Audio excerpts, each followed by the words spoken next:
So, today we are gonna go through something on Reddit. To make it a bit more specific, we're gonna go through this post. I've decided I'm gonna start living. Why did I choose this one? Because it is related to something that I am really willing to search up a bit then and provide a bit of knowledge and hopefully I'm gonna actually find something. A few more details on that, because I have essentially realized as well that it is pretty easy to destroy one's life by oneself, actually, by having certain thoughts, by being a certain person, by doing certain things, and so on and so forth. It is very, very, very, very incredibly easy to fuck your life. So yeah. I always feel like a side character in everyone else's life, and I've never been anyone's best friend, and today I decided I'm going to be as outgoing as possible, because not doing so is pretty down. And I'm leaving this country to Australia in a year, and think I've just lived passively my whole life and never actually tried to live. Like, really live. I know this seems minor compared to everyone talking about addiction, etc., but it is a big deal to me.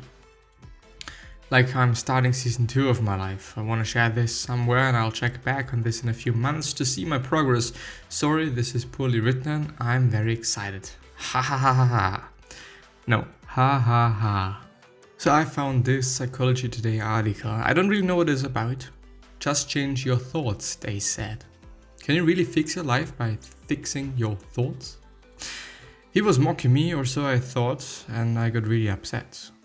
I left the room and slammed the door. Later it turned out his joke had nothing to do with me whatsoever. Which was a quote. Another one. My boss asked me about my previous employment, and I thought she was questioning my qualifications. I got really nervous, and instead of going out with my girlfriend, spent the entire night perfecting my report. Later it turned out that the boss was preparing to promote me. Thoughts trigger emotions, emotions drive behavior. To change behavior and emotions, the logic goes, we need to find and replace incorrect thoughts with correct ones. The lady wouldn't have gotten upset had she not thought that the joke was directed at her. The hardworking employee would have kept his date had he realized that the boss was very satisfied with his work, or actually her work. Well, maybe, I'm actually not quite sure. The idea that fixing errors in thinking is the cure to difficult emotions and unproductive behavior is a revolutionary idea just a few decades ago. Serves as the cornerstone of cognitive behavioral therapy, one of the most influential and well-researched psychotherapy approaches. Nowadays, this idea is also being actively promoted by various types of trainers and coaches. And there is three quotes. Change your thinking and lose weight. You are poor because of your thoughts. 10 mistakes in your thinking that prevent you from meeting the love of your life. Sound familiar? If not, you must be doing a really good job ignoring Facebook ads.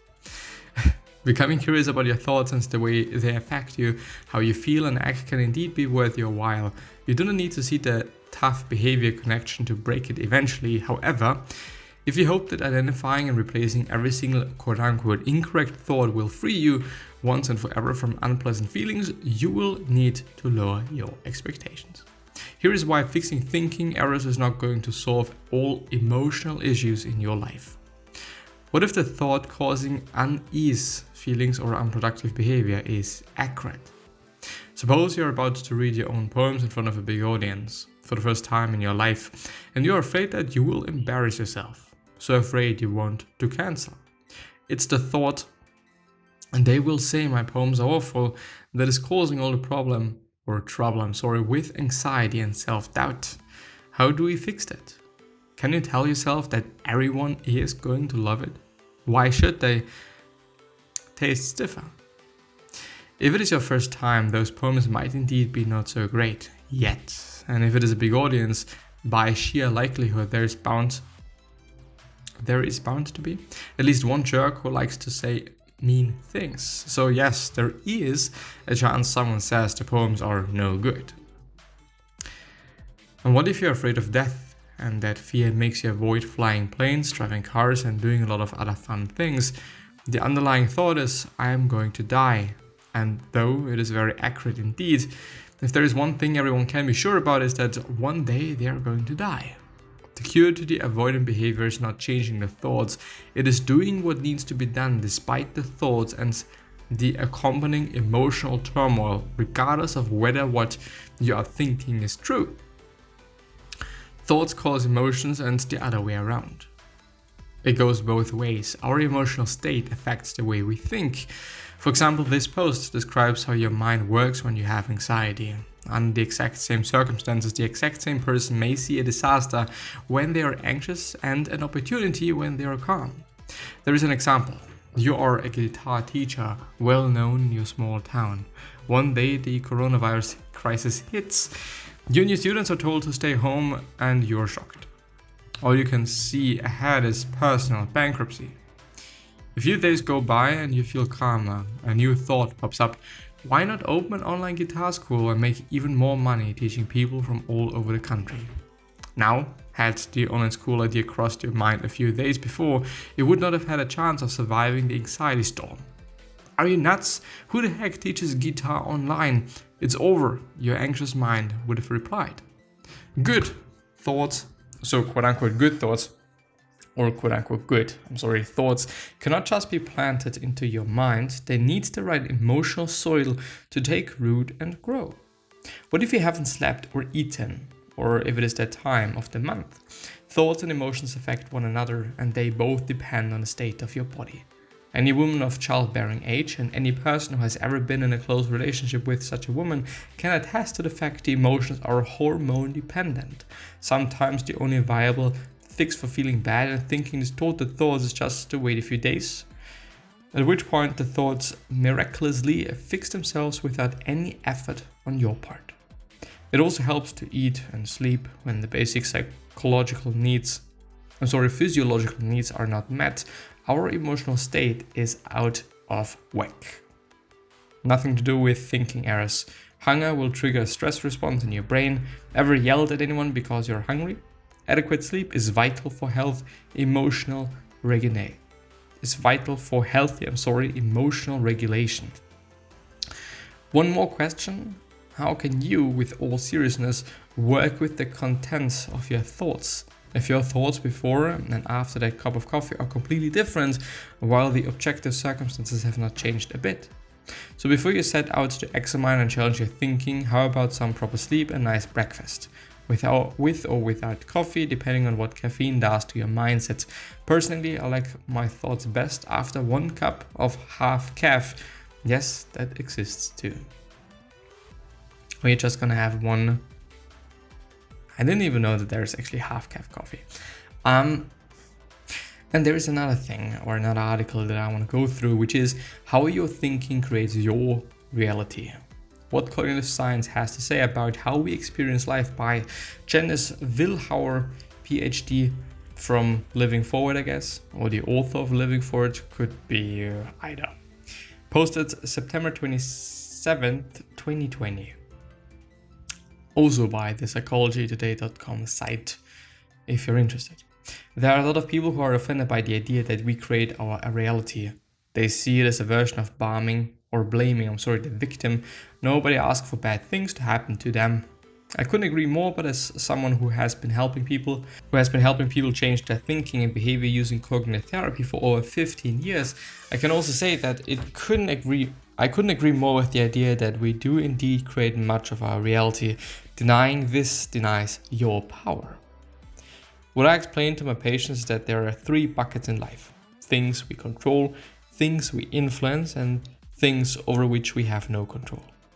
What is not under your control are the many random events of life, the families we were born into, earthquakes, pandemics, illness, job, layoffs, the death of loved ones, fires and car accidents, to name a few. These are circumstances that we experience and events that we are aware of. We influence other living things with our reactions. If you walk into a room, see a stranger sitting there and decide to slap them in the face, that person will surely respond differently than if you had instead smiled. Well, hopefully, and let's put it like that. But you don't determine how the person responds. That person could decide to run away, turn the other cheek, or slap you back. Turn to the other cheek.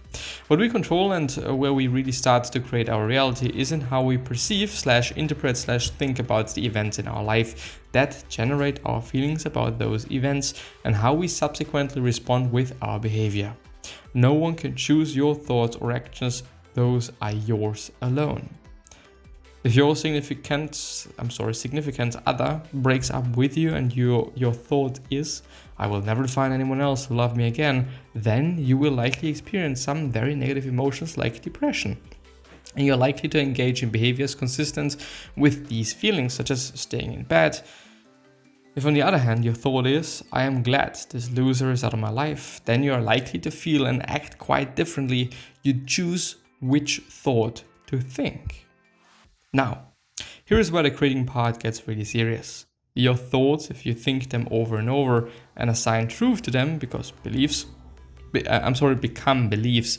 Beliefs create a cognitive lens through which you interpret the events of your world, and this sense serves as a selective filter through which you sift the environment for evidence that matches up with what you believe to be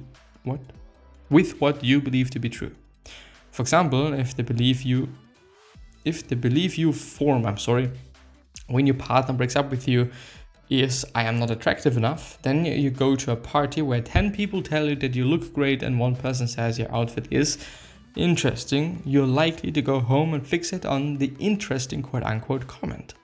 You might think other thoughts consistent with your beliefs, such as, why do I always pick the wrong thing to wear? I have no style. Other people dress so much better than me. I must look like such a loser. No wonder my ex dumped me. The other 10 people who said you look great might as well have not existed. You only took in the evidence from the environment that was consistent with your belief, which then reinforced your original belief that you're not attractive enough. Because the brain's selective filtering system, often referred to as priming, works on an activation/inhibition model. When the brain is primed by a certain belief to look for something, it shuts down competing neural networks, so you can actually have a hard time seeing evidence to the contrary of an already existing belief. That is why people who are depressed see a more depressing world. It is also why you're so convinced that your view of the world is the quote-unquote truth. What most people don't realize is they are participating in creating their own version of the truth. What you take in from the environment through your belief filter becomes your self-concept. Your self-concept is made up of I am beliefs about who you are persistently and I can beliefs about who you are capable of being in the future. From these I am and I can statements, you create stories and narratives about who you are that you tell yourself and other people all day long. I am not good enough, I am not lovable, I cannot do it, I am smart, I am capable, I can achieve my goals. You are the main character in your story and you write the script based on your self-concept that is largely self-created. You write the story of what you think is likely and or possible based on what you believe is true, and then you take actions consistent with those expectations. When you act on what you expect will happen before it actually happens, you participate in creating the experience. For example, if you don't have a positive self-concept and you fear rejection when you go on a date or go to a job interview, you're not likely to present your best self by acting calm and self-confident. You are likely to be anxious and act in a way that is more likely to result in rejection. Hence, the self-fulfilling prophecy. We act in ways likely to bring about what we believe is true. That is the very definition of creating your reality. You're participating in creating your reality when you know it or not. There's nothing magical or woo about it. It's simply the way our brains operate. When you deny, reject, or are unaware of this, then you have very little power and will feel like the victim of your life. But with awareness comes choice. When you start to understand the processes and make it work for you, now you're empowered to be in change of the life you create. Will there always be things that happen that are outside of your control? Yes, that is guaranteed. But what you do control is how you think and feel and what you subsequently do about those uncontrollable events. That is how you shape and create your life. There are always people who thrive in times of crisis. Is it because they are lucky? Most likely it is because they choose to see opportunity as opposed to disadvantage. Is it easy to break out of autopilot and take charge of this process? No. The more difficult your life has been, the harder it may seem at first, but it is doable and it is likely, and it's like anything else. Once you get the hang of it, it gets a lot easier. And since it is your life and no one else will ever be as invested in it as you, it's probably at least worth trying. I will end with all-time favorite quote from Henry Ford. Whether you think you can or think you can't, you are right. There's also a version, and it might also be the original one. It must be then quite bad by Confucius. The man who says he can and the man who says he can't are both usually right. Might also be a quote by Will Smith. I'm not quite sure. I'm actually gonna look that up because I don't want to give away some bullshit information. The man who says he can, quote. The man who thinks he can and the man who thinks he can't are both right. It's actually by Henry Ford. So I'm not quite sure if... Well, there is a Confucius one. The man who says he can and the man who says he can't are both correct. Well, I think that people are not quite sure by whom it is. There's also one by Vince Lombardi. The man who wins is the man who thinks he can. In the end, I do want to say that it's also applicable to women, first of all, and second of all, you may not be able to do anything to the degree you want to, but I think you can do really a lot to a pretty high degree. You know, I'm probably not going to be the best basketball player in the world. You know, I just like training, height, and all other shit. But maybe with a ton of hard work, I could get into the 1%. In theory, might be possible. You know, because I'm healthy, everything is fine. But maybe, just maybe, there are some boundaries I don't know of. But I'm probably gonna just hit them or see them in the process. But it might also be the case for you that you just are not gonna be a certain type of person. Well, you're not. We can't do everything. This is what I want to say. With that being said, I'm gonna see you the next time. Bye bye.